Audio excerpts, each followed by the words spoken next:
കേരളത്തിലെ മയക്കുമരുന്ന് സംഘങ്ങൾക്ക് പിന്നിൽ മതഭീകര സംഘടനകളെന്ന് ബി.ജെ.പി. സംസ്ഥാന അധ്യക്ഷൻ കെ സുരേന്ദ്രൻ. പോപ്പുലർ ഫ്രണ്ട് നിരോധനത്തിന് പിന്നാലെ അവരുടെ സ്ലീപ്പിംഗ് സെല്ലുകൾ സജീവമെന്നതിന് തെളിവാണ് വർദ്ധിച്ചുവരുന്ന ക്രൂരമായ കൊലപാതകങ്ങളെന്നും അദ്ദേഹം ആരോപിച്ചു.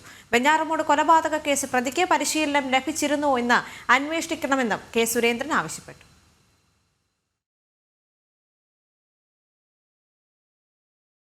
സംസ്ഥാനത്തിന്റെ ക്രമസമാധാന നില ഭയാനകരമാം വിധം താറുമാറായെന്ന് ബി.ജെ.പി. സംസ്ഥാന അധ്യക്ഷൻ കെ സുരേന്ദ്രൻ.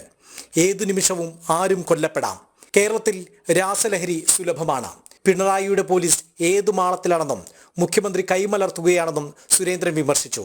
കേരളത്തിലെ മയക്കുമരുന്ന് സംഘങ്ങൾക്ക് പിന്നിൽ മതഭീകര സംഘടനകളാണ്. 4 മയക്കുമരുന്ന് കേസ് പിടിച്ചാൽ 2 മതതീവ്ര സംഘടനകളിലുള്ളവരും 2 ഡിവൈഎഫ്ഐക്കാരുമാകും പ്രതികൾ. CPM പ്രതികൾക്ക് ഒത്താശ ചെയ്യുന്നുവെന്നും അദ്ദേഹം ആരോപിച്ചു. ഇന്നേ വരെ ഉണ്ടാവാത്ത കാര്യമാണ്. ഏത് LP UP സ്കൂളിന് മുമ്പിൽ പോലും കേരളത്തിൽ MDMA അടക്കമുള്ള മാരകമായ രാസലഹരികൾ കുട്ടികൾക്ക് നിർബാധം ലഭിക്കുന്നു. എവിടെ കൈനീട്ടിയാലും കുട്ടികൾക്ക് ലഭിക്കുന്നു. വൻതോതിലുള്ള മയക്കുമരുന്ന് സംഘങ്ങൾ യാതൊരു തരത്തിലുള്ള തടസ്സവുമില്ലാതെ കേരളത്തിൽ പ്രവർത്തിക്കുന്നു. ഇതൊന്നും ഒരു സാധാരണ സംഭവമല്ല. ഇതിനൊക്കെ പിന്നിൽ വലിയ വലിയ ശക്തികളുണ്ട്.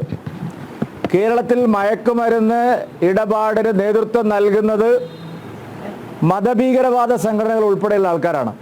ഒരു അന്വേഷണവും ഈ പിണറായി വിജയൻ നടത്തുന്നില്ല. പോപ്പുലർ ഫ്രണ്ടിന്റെ നിരോധനത്തിന് ശേഷം അവരുടെ സ്ലീപ്പർ സെല്ലുകളും സജീവമായി പ്രവർത്തിക്കുന്നുണ്ട്. അക്രമങ്ങളും വർദ്ധിച്ചു വരുന്നു. വെഞ്ഞാറമൂട് കൊലപാതക കേസ് പ്രതിക്ക് പരിശീലനം ലഭിച്ചിരുന്നുവെന്ന് അന്വേഷിക്കണമെന്നും കെ സുരേന്ദ്രൻ ആവശ്യപ്പെട്ടു. വെഞ്ഞാറമൂടിൽ ഒരു കുടുംബത്തിലുണ്ടായിട്ടുള്ള അതിഭീകരമായ കൊലപാതകം ഇരുത്തി ചിന്തിപ്പിക്കേണ്ട കൊലപാതകമാണ്. അതൊരു സാധാരണ സംഭവമല്ല. വിദഗ്ധമായ പരിശീലനം എവിടുന്നോ കിട്ടിയിരിക്കുന്നു എന്ന് വേണം കണക്കാക്കാൻ. ലഹരിക്കെതിരെ ബി.ജെ.പി. പ്രചാരണവും പ്രതിഷേധവും സംഘടിപ്പിക്കും. മാർച്ച് 8-ന് സ്ത്രീകളെ അണിനിരത്തി പ്രതിഷേധം നടത്തുമെന്ന് കെ സുരേന്ദ്രൻ അറിയിച്ചു. ജനം, കോട്ടയം.